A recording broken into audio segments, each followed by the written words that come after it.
Doctor Babasaheb Ambedkar జయంతి రోజు ఖచ్చితంగా ఆ బాబాసాహెబ్ అంబేద్కర్ పేరు వాడుకొని మోసం చేసిన కాంగ్రెస్ పార్టీని అడగాలి. ఇగో మేం చెప్పిండ్రు కాంగ్రెస్ వాళ్ళు ఎస్సీ ఎస్టీ డిక్లరేషన్ అని చెప్పిండ్రు. అందులో బాబాసాహెబ్ అంబేద్కర్ పేరు వాడుకున్నారు. ఏమన్నారు? కేసీఆర్ 10 లక్షలు ఇస్తుండు దళిత బంధని, మేము 12 లక్షలు ఇస్తాం అని చెప్పి మల్లికార్జున్ ఖార్గే సాబ్తో చెప్పించారు.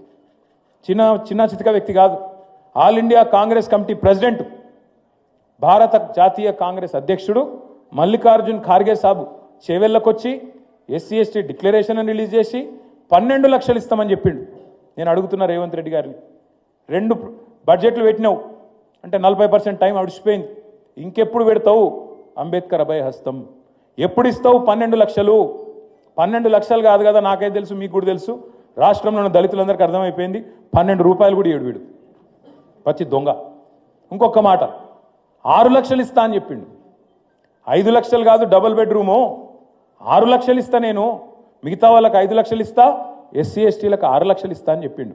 మరి నేను అడుగుతున్నా ఇవాళ డాక్టర్ బాబాసాహెబ్ జయంతి సందర్భంగా, ఏమైంది నీ 6 లక్షల మాట? ఎక్కడ పోయింది? ఖార్గే గారు ఎక్కడున్నారు? రాహుల్ గాంధీ ఎక్కడున్నాడు? మీరు చెప్పిన కథలేమాయే ఎస్సీ ఎస్టీ డిక్లరేషన్ ఇంకా చాలా చెప్పిర్రు. నేను 2 అడుగుతున్నా. ఏమన్నారు ఆ రోజు?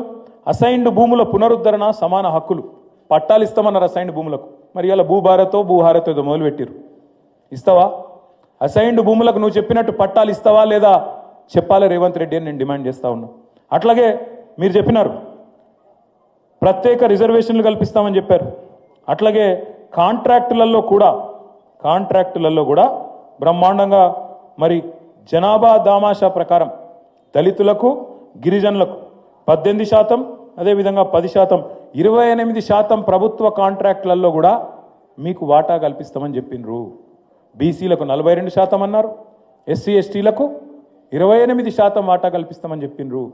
నేను అడుగుతున్నా ముఖ్యమంత్రి గారిని, కాంగ్రెస్ ప్రభుత్వాన్ని, మీ చేతులలో లేనియేమో ఢిల్లీ దాకా పోయి ఏందో చెప్పినట్టు యాక్టింగ్ చేస్తారు. మరి ఇవన్నీ నీ చేతుల్లోనే ఉన్నాయి కదా. 18% ఇచ్చేది, 10% ఇచ్చేది, 42% ఇచ్చేది బీసీలకు, ఇవన్నీ నీ చేతుల్లో పెట్టుకొని అవి ఎందుకు చేయవు? మరి చెప్తివి కదా, నువ్వే చెప్తివి, మేము అడుగుతలేం. ఇంకొక పెద్ద మాట చెప్పిండు, అంబేద్కర్ గారు నమ్మింది, బలంగా విశ్వసించింది, అల్టిమేట్గా ఈ దేశం మంచిగా ఉండాలి అంటే అందరూ బాగుండాలి, అన్ని కులాలు అన్ని మతాలు బాగుండాలి, సమసమాజం రావాలి, కులము మతం అనే పిచ్చిలేని సమాజం రావాలని కోరుకున్నాడు ఆయన. అందుకే ఆయన నమ్మింది బలంగా విద్యను. ఆయన కానీ జ్యోతిబా ఫూలే కానీ సావిత్రిబాయి ఫూలే కానీ బలంగా నమ్మింది విద్యను. విద్యనే వికాసానికి దారితీస్తుంది, అల్టిమేట్గా వికాసంతోనే సమసమాజం ఏర్పడుతుంది అనేది వాళ్ళ సూత్రీకరణ. మరి మీరు చెప్పినారు విద్యా జ్యోతుల పథకం అని చెప్పింది వీళ్ళు కాంగ్రెస్ వాళ్ళు. ఎస్సీ ఎస్టీ డిక్లరేషన్లో 10వ తరగతి పాస్ అయితే 10,000, ఇంటర్మీడియట్ పాస్ అయితే 15,000, గ్రాడ్యుయేషన్ పూర్తి చేస్తే 25,000, పీజీ చేస్తే 1,00,000, ఎంఫిల్ పిహెచ్డీ చేస్తే 5 లక్షలు. ఒక్కలకాన్ని ఇచ్చిరా? 2 ఏళ్ళ.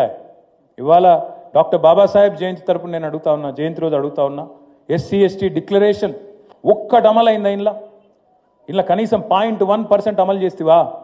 అందుకే ఖార్గే గారు మీరు చెప్పాలి సమాధానం. ఇక్కడ ఉన్న రేవంత్ రెడ్డి అంటే చిల్లరగాడు, ఆయన చేయడు, మాకు తెలుసు, ప్రజలకు అర్థమైపోయింది. కానీ ఖార్గే గారు చెప్పాలి, ఆల్ ఇండియా కాంగ్రెస్ కమిటీ అధ్యక్షుడు, ఎస్సీ ఎస్టీ డిక్లరేషన్ కోసం ఆనాడు మీరు వచ్చి చెప్తే ఇక్కడ దళిత జాతి నమ్మింది, మీరు వచ్చి చెప్పితే ఇక్కడ గిరిజనులు నమ్మినరు, మీకు నమ్మి ఓటేసి ఇలా అధికారం ఇచ్చిండ్రు. రేవంత్ రెడ్డి లాంటి వాడు చెప్తే నమ్మలే. అందుకే మిమ్మల్ని పిలిపించుకున్నాడు.